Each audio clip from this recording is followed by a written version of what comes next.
Halo semuanya, perkenalkan kami dari kelompok Project Biologi kelas C dengan judul esai penerapan teknik hidroponik ramah lingkungan dengan menggunakan prinsip osmosis dan transport zat. Sebelumnya perkenalkan dulu, nama saya Arman Ramadan Ilham Putra dengan NPM 113. Perkenalkan, nama saya Fatih dengan NPM 117. Saya Auditra Diana dengan NPM 137. Saya Syafiq dari NPM 116. Saya Faiz dengan NPM 122.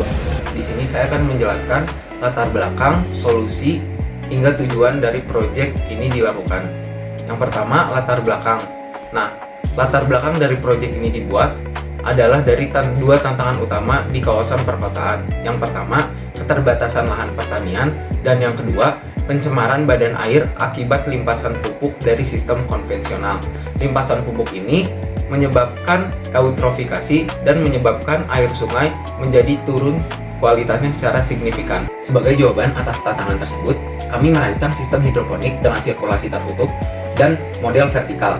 Ini merupakan budidaya sistem tanaman tanpa tanah yang disusun secara bertingkat ke atas. Nah, tujuannya untuk apa? Yang pertama, mengefisiensi penggunaan lahan. Yang kedua, menghemat air melalui daur ulang larutan nutrisi. Dan yang ketiga, mencegah runoff ke lingkungan perairan. Di sini saya akan menjelaskan dasar fisiologi osmosis dan transport zat. Nah, sistem ini berlandaskan dua proses fisiologi. Yang pertama itu ada osmosis, mengatur masuknya molekul air ke dalam sel akar berdasarkan gradien potensial air, sehingga penyerapan air akan berlangsung dengan optimal. Nah, yang kedua ada transport zat, mengangkut unsur hara dari akar ke seluruh bagian tanaman melalui dua jalur.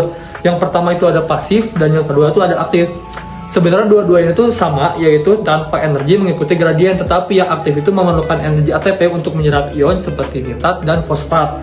Nah, kondisi larutan nutrisi ini dijaga stabil supaya penyerapan itu dilakukan dengan efisien mungkin.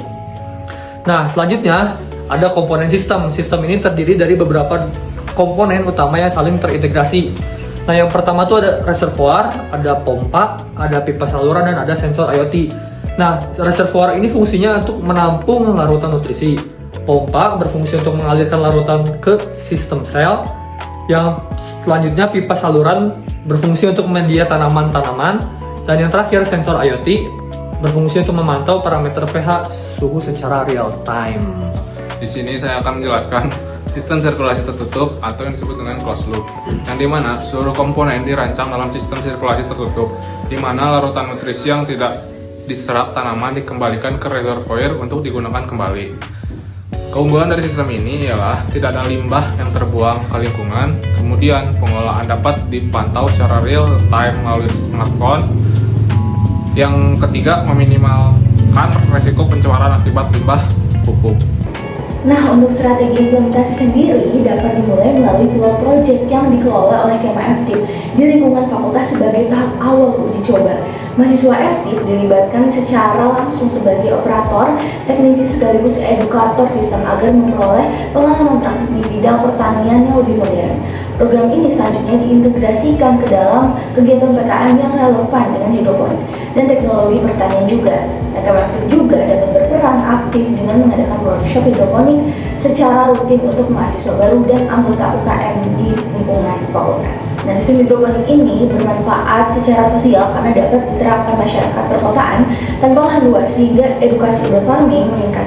Ketersediaan sayur juga lebih terjamin dan ketergantungan impor pangan berkurang juga. Sedangkan secara teknologi, integrasi IoT dan AI ini memungkinkan otomasi penuh dengan perekaman data pH, isi, dan juga suhu 24 jam, serta peringatan otomatis juga jika nutrisi atau kelembapan tidak ideal. Selanjutnya, manfaat lingkungan dan ekonomi. Yang pertama ialah aspek lingkungan, di mana sistem tertutup meminimalkan pencemaran lingkungan akibat limpasan pupuk. Desain vertikal memaksimalkan ruang ke atas sehingga cocok untuk lahan sempit perkotaan. Untuk aspek ekonomi, penggunaan air dan pupuk lebih hemat karena diterapkan secara presisi. Kedua, biaya produksi dapat ditekan. Dan yang terakhir, produktivitas tanaman meningkat. Kali ini saya akan memberikan kesimpulan dan saran dari proyek biologi kami.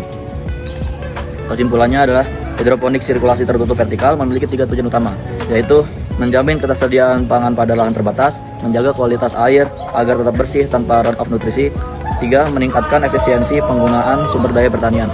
Lalu ada rekomendasi dari kami. Yang pertama, ada Sistem ini direkomendasikan untuk dikembangkan dan diterapkan pada skala rumah tangga, institusi pendidikan, dan komunitas perkotaan.